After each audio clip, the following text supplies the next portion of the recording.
ঈদগার পাশেই জমে উঠেছে রঙিন রঙিন বেলুন এবং হাজারো মানুষের দল। প্রিয় দর্শক শ্রোতা, আসসালামু আলাইকুম রহমতুল্লাহি ওয়া বারাকাতুহু।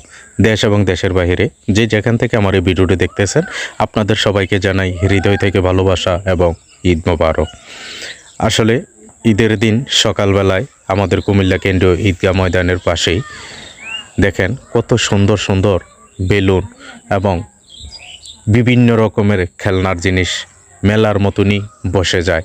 আমরা যখন সকালবেলায় ঈদের নামাজ ঈদগাহ থেকে শেষ করে বাইর হই, তারপরেই বাহিরে আসার পরে দেখা যায় এত রঙের খেলনার বেলুন ইত্যাদি বিভিন্ন কিছু।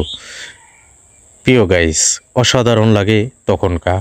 ছোট্ট ছোট্ট বেবিরও যখন বাবার ভাই তাদের সাথে ঈদের নামাজে আসেন, বাইর হওয়ার পর এখানে প্রচুর কেনাকাটার ঢল জমে ওঠে। তাই তো যাওয়ার পথে সবাই কম বেশ তাদের বাচ্চা কাচ্চাদের জন্য নতুন নতুন বিভিন্ন কিছু কিনে দেন।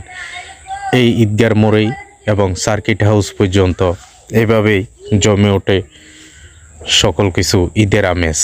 আসলে ঈদ মানে খুশি, ঈদ মানে আনন্দ। এইভাবেই কেনাকাটা করে ঈদের সময়টা, সকালবেলার সময়টা পার করাটা খুব চমৎকার। আসলে আমি হাঁটতেছি আর ভিডিও করে আপনাদেরকে আনন্দটুকু দেখানোর চেষ্টা করতেছি কিভাবে কুমিল্লা সকল কিছু কিন্তু এইভাবেই পালন করা হয়। আসলে কুমিল্লা সকল কিছু দিয়ে এভাবে ব্যতিক্রমীভাবেই পালন করা হয়। কুমিল্লা ইজ ব্র্যান্ড, কুমিল্লা একটি ব্র্যান্ড, তাই এটাই সবসময় দেখা যায় এভাবে সকল কিছু। আমি ঈদগাহ থেকে হাঁটতে হাঁটতে সার্কিট হাউসের সামনে দিয়ে মোগলটুলির দিকে যাব। দেখা শুধু মানুষ আর মানুষ। আসলে এইভাবে ঈদগাহ থেকে চতুর্দিক দিয়ে যখন বাইর হয় চতুর্দিকে যায়। আমরা এগুলো সবাই মোগলটুলির দিকে যাচ্ছি। যাওয়ার পথেই আমরা দেখতেছি এভাবেই আনন্দ উল্লাস করে এবং কি ঈদের কোলাকুলি ঈদ উদযাপন করা হয় সবাই। তখনও কিন্তু অসাধারণ লাগে সকলের কাছে।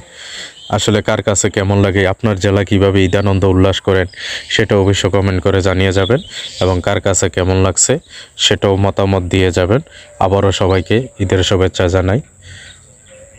তার পাশে এখানে হাজারো এভাবে রাস্তার দুই পাশে থাকেন ভিক্ষুক, তাই সবাই সবাইকে সহযোগিতা করতেছেন এবং কার কাছে কেমন লাগছে অবশ্যই সেটা কমেন্ট বক্সে জানিয়ে যাবেন। কে কোথায় থেকে দেখছেন তাও বিস্তারিত জানাবেন। আপনাদেরকে আবারও ঈদের শুভেচ্ছা জানিয়ে আজকের মতন এই ভিডিও থেকে বিদায় নিলাম। দেখা হবে অন্য কোনো জায়গায় অন্য কোনো বিষয় নিয়ে। সেটুকু সময় পর্যন্ত আপনারা ভালো থাকুন, সুস্থ থাকুন। আল্লাহ হাফেজ। ঈদ মোবারক, ঈদ মোবারক, ঈদ মোবারক।